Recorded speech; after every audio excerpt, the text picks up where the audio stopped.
Ewan ko kung naiintindihan mo ang nararamdaman ko sa tuwing napagbibintangan ako ng masama.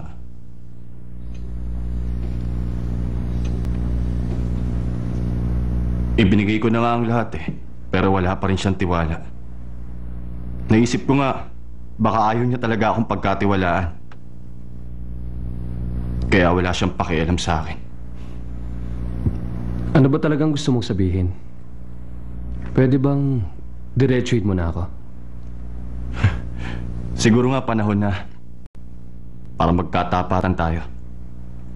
Ano ba talagang binabalak niya?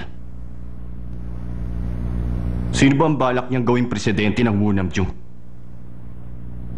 Sinasabi ko na sa'yo, pwede mo akong pagkatiwalaan.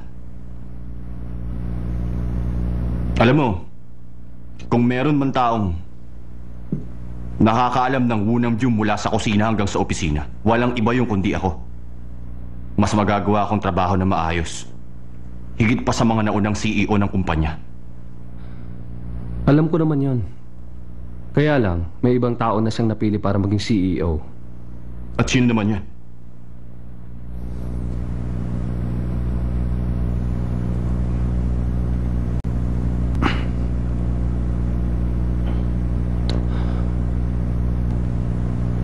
Si Patrick Lee.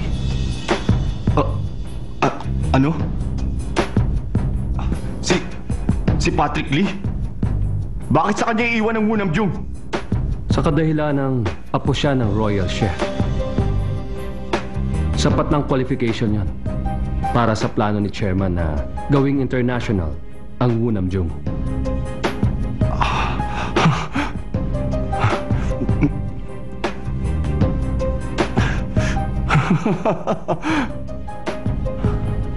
Alam mo yan, matagal na itong kumpanya na. Okay. Oo. Medyo bata-bata pa ako noon. Sigulan na.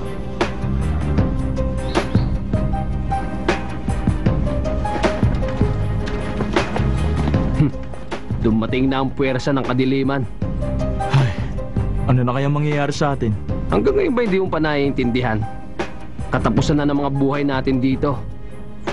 Teka, siguro naman masaya ka. Dahil si Victor ang namumuno dito. Maswerte ka, may trabaho ka pa.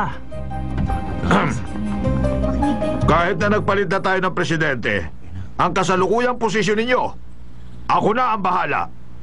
Kaya nga, wala kayong dapat alalahanin. Mananatili pa rin kayong kasama sa kumpanya. At sa ngayon, humanda tayo sa muling pagbangon ng kumpanya. Nako, huwag mo nga kami pag-aaralan na parang nagmamagaling ka. Kahit sabihin mong may malaking pakpaka ba at handa nang lumipad ng Wunamjung, kung ikaw naman lang mamumuno sa atin, wala tayong patutunguhan. Pwede ba tumigil ka dyan?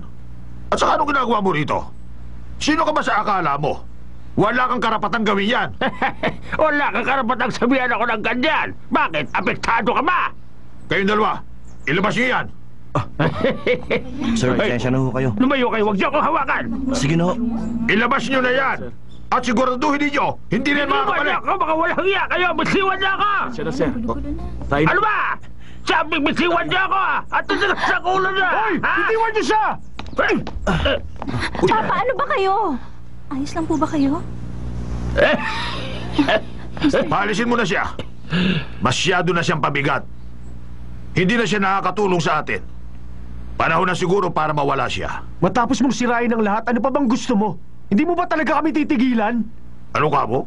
May kailangan ba ako sa'yo? Kung gusto mo, umalis ka na rin. Papa, ano ba? Tama na nga yan. Bakit kahit na